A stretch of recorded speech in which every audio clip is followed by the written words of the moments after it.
Di kota kecil Aokigahara beredar desas-desus tentang sebuah lagu kuno yang tak boleh dinyanyikan. Lagu itu bernama Kagome no Yoru. Konon jika seseorang menyanyikannya hingga bait terakhir tepat saat tengah malam, roh penasaran akan bangkit dan mencari penyanyi lagu tersebut. Legenda ini begitu menyeramkan hingga lagu itu dilarang diajarkan di sekolah. Tapi seperti biasa larangan justru membuat rasa penasaran tumbuh. Suatu hari seorang siswi SMA bernama Miyuki menemukan lirik lagu tersebut tertulis di balik rak perpustakaan sekolah tua. Tertulis dengan tinta merah di kertas usang yang berbau tanah dan darah. Miyuki adalah gadis pendiam yang suka musik klasik, dan saat ia membaca liriknya, ia merasa seperti lagu itu sedang memanggilnya. Di rumah Miyuki mulai mencoba memainkan nadanya di biola. Suaranya indah namun terasa getir. Teman-temannya memperingatkan, "Itu lagu terlarang, Michan." Tapi Miyuki hanya tertawa kecil tidak percaya hal mistis. Namun malam itu saat ia memainkan lagu itu di kamarnya jam berdentang 12 kali. Miyuki mendekati cermin melihat sosok gadis berambut panjang yang menatapnya balik dengan senyum yang terlalu lebar. Tubuh Miyuki membeku merasakan ketegangan menyelimuti ruangan saat sosok itu hanya berbisik, "Kau memanggilku." Keesokan paginya Miyuki bangun dengan tanda merah di lehernya seperti bekas tangan kecil yang mencengkeramnya. Ia mencoba melupakan kejadian itu mengira bahwa semua yang terjadi hanyalah mimpi buruk semata. Namun di sekolah temannya Haruka hilang secara misterius tanpa jejak.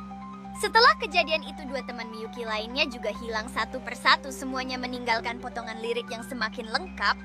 Miyuki menyadari, setiap kali lagu itu dimainkan satu jiwa akan diambil. Ia mencoba membakar lembaran lirik itu namun kertasnya tak terbakar, malah meneteskan darah. Ia mencari bantuan pada seorang pendeta kuil tua bernama Reiji Sama. Reiji memperingatkan, itu lagu pemanggil jiwa diciptakan oleh gadis yang dibunuh dengan kejam saat festival ratusan tahun lalu. Dahulu kala seorang gadis bernama Aika dipilih sebagai tumbal saat panen gagal dan dikurung di dalam sumur hingga mati. Sebelum ajalnya, Aika menyanyikan lagu ratapan terakhirnya yang kemudian dikenal sebagai Kagome no Yoru.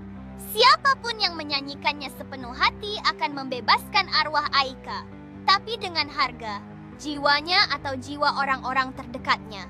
Miyuki sadar ia telah membangkitkan Aika, tetapi ia belum tahu bagaimana menghentikannya. Miyuki memutuskan untuk mengakhiri semuanya dan pergi ke sumur tua tempat Aika dikurung dulu membawa biolanya. Tepat tengah malam, Miyuki mulai memainkan lagu itu secara terbalik meski bayangan-bayangan mulai berdatangan dari pepohonan. Di antara kabut sosok Aika muncul, matanya menangis darah. "Mengapa kau ingin aku kembali tidur? Aku hanya ingin dikenang." Miyuki dengan air mata berlinang terus memainkan nada terakhir dan suara Aika perlahan memudar dalam desahan angin. Keesokan harinya Miyuki ditemukan tergeletak di dekat sumur tak sadarkan diri tapi hidup. Lagu itu tak pernah terdengar lagi. Desa kembali tenang tapi luka sejarah tetap ada. Namun ada satu hal yang aneh. Biola Miyuki kini hanya memiliki 3 senar dan senar keempat menghilang begitu saja. Beberapa bulan kemudian seorang anak kecil menemukan potongan lirik tua tertulis di dinding ruang musik sekolah. Dan angin malam mulai berbisik, seolah lagu itu belum benar-benar berakhir. Mereka merasa seolah ada sesuatu yang menghubungkan mereka dengan melodi yang hilang itu.